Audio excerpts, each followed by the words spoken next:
Bonjour Geekzone et bienvenue dans ce mini tutoriel sur la compression audio. Ça m'avait été réclamé la dernière fois, on m'a demandé si je pouvais rentrer un petit peu dans les détails du fonctionnement d'un compresseur audio.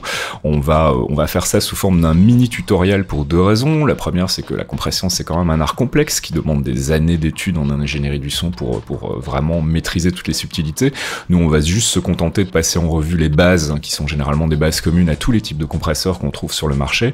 Et puis mini tutoriel aussi parce que je ne vous cache pas qu'il fait très chaud et pendant que j'enregistre je suis obligé de couper mon ventilateur, ce qui augmente d'autant les risques de me liquéfier. Bref, on va rentrer tout de suite dans le vif du sujet en s'intéressant donc à notre compresseur. J'ai choisi ici un compresseur gratuit du marché qui est relativement simpliste mais qui offre aussi l'avantage de vraiment utiliser les bases qu'on retrouve dans tous les autres types de compresseurs. C'est le Classic Compressor, je vous filerai le lien pour aller le récupérer si vous voulez faire muse. On constate qu'il y a donc trois sections, une section compression, une section enveloppe et une section output. On va regarder à quoi tout ça correspond. La section compression, c'est la section importante du plugin, c'est ce qui va faire le gros du boulot. En gros, on a un potentiomètre threshold qui va nous permettre donc de déterminer le niveau à partir duquel le compresseur doit se mettre en action. Alors ici, on voit qu'on est sur moins 12 dB, ça veut dire que tous les signaux qui sont en dessous de moins 12 dB, le compresseur va pas s'en occuper, il va rien faire, il va les laisser passer tels quels.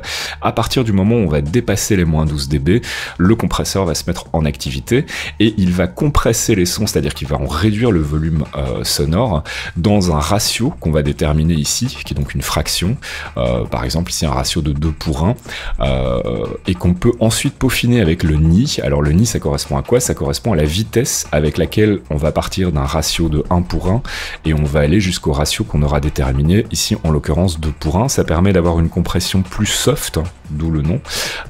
Donc en l'occurrence ici, si on fait ça, ça veut dire que la vitesse entre le moment où le compresseur se met en route avec un ratio de 1:1 et le moment où il arrive au ratio souhaité de 2:1, ou autre ratio si vous en avez choisi un autre, va être plus long. Si on fait un Ni hard, eh bien on va arriver directement sur une compression de 2+1, ce qui va donc donner une compression plus agressive en fait.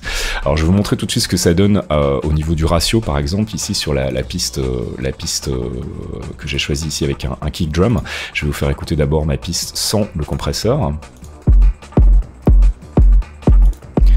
Et ensuite on va activer le compresseur et je vais partir d'un ratio 1:1 et augmenter progressivement et aller vers un ratio infini pour 1, ce qui va vous permettre d'entendre la différence de compression sur le son de ce kick drum. Alors c'est parti.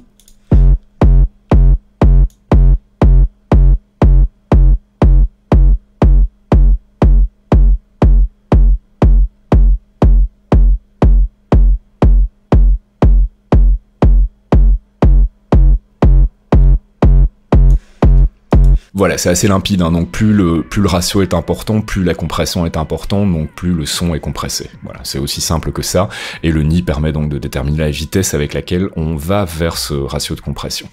Ça, c'est vraiment la base de tout compresseur, c'est le niveau à partir duquel il doit se déclencher, la proportion de compression qu'il doit appliquer à partir du moment où ce niveau est dépassé et à quelle vitesse il arrive à ce ratio de compression une fois que le signal est déclenché. L'enveloppe, elle a une fonctionnalité double. On a d'abord l'attaque. Alors l'attaque, c'est quoi? C'est la durée entre le moment où le compresseur détecte qu'on a un dépassement de signal et le moment où il se met effectivement en activité. Alors vous allez me dire, mais pourquoi? À partir du moment où le signal dépasse, normalement, on doit vouloir le compresser tout de suite. Eh bien, pas forcément. Par exemple, sur un kick drum, on a peut-être envie de garder l'agressivité initiale du kick, donc les premières millisecondes du kick, qui sont en général le moment où le kick s'exprime le plus, et commencer à compresser juste derrière pour, par exemple, réduire ce qu'on appelle la tail, donc la queue, en fait, du kick drum. Et on peut donc décider à ce moment-là que le compresseur se déclenche quelques millisecondes après qu'il ait détecté un dépassement de signal. Release, c'est la même chose mais dans l'autre sens, c'est-à-dire qu'on va demander au compresseur de continuer à compresser même une fois que le signal sera repassé sous le threshold pendant un certain nombre de secondes, donc entre 0,01 seconde ou 10 secondes. Ça veut dire que si par exemple je mets la release à 10 secondes, à partir du moment où on va passer sous la barre du threshold, le compresseur va quand même continuer de fonctionner pendant 10 secondes avant de se désactiver. Ça permet par exemple de continuer à compresser un son long comme un son de guitare, ou en l'occurrence ici dans mon exemple un crash cymbal, donc on va écouter ça tout de suite. Alors j'espère que ça passera bien dans la vidéo, parce que comme c'est quand même des réglages assez subtils, c'est peut-être pas toujours très audible sur ce genre de vidéo, mais on va quand même tenter l'expérience. Donc là on va lui mettre une release la plus basse possible, donc ça veut dire que mon compresseur va se mettre en activité ici quand il va détecter qu'il y a un dépassement de signal, et puis dès que le signal va repasser sous le threshold, il va se désactiver, et donc en fait ce qui va se passer, c'est que le son ici va être à un volume un petit peu plus fort que ce qu'il serait normalement s'il était soumis à la compression. On va écouter ça tout de suite.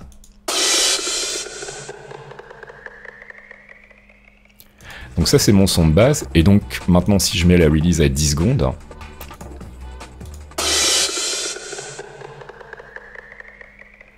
alors c'est assez subtil et j'ai peur que vous ne l'entendiez pas, mais en gros ce que ça fait, c'est que ça continue en fait de compresser le son ici derrière, et donc d'atténuer en fait le signal, même une fois qu'on est repassé sous le threshold en fait. C'est intéressant justement pour garder une certaine homogénéité. Ça permet par exemple, si vous avez un son de guitare avec ce qu'on appelle une tail, donc une queue de signal derrière, ça évite d'avoir le son de votre guitare qui remonte une fois que la compression est passée. Ça permet d'avoir quelque chose d'un petit peu plus homogène. Et enfin, on a un dernier potard qui est le potard output.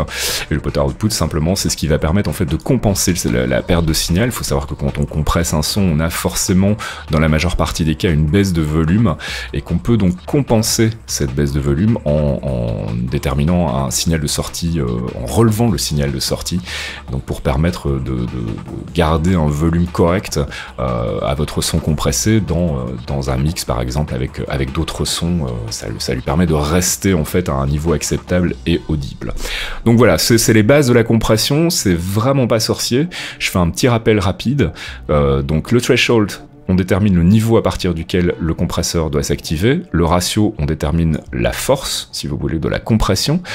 Et le knee permet de déterminer la vitesse avec laquelle on atteint cette force de compression qu'on a déterminée ici. Au niveau de l'enveloppe, l'attaque, c'est ce qui permet de dire je veux que le compresseur se déclenche après X secondes de détection du signal dépassant le threshold. Et la release, c'est simplement dire je veux que le compresseur continue de fonctionner pendant X secondes, même une fois qu'on est repassé sous le threshold. Et enfin, donc le output qui permet de compenser le niveau de sortie. Voilà, je suis...